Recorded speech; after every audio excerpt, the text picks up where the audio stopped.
Hello, नमस्ते everyone. तो आजकल पड़ रही है कड़ाके वाली सर्दी।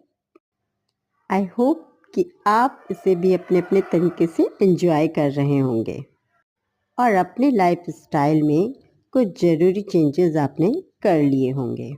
तो अपनी डेली योगा प्रैक्टिस में मैंने शामिल किया है सूर्य नमस्कार, सूर्य भेदी प्राणायाम और कुछ यौगिक हैंड जेस्चर्स के अभ्यास को।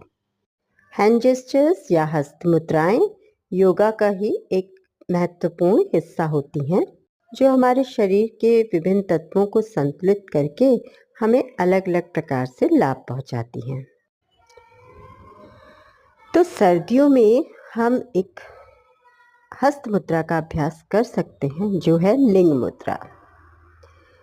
यह आपके शरीर को ऊर्जा देने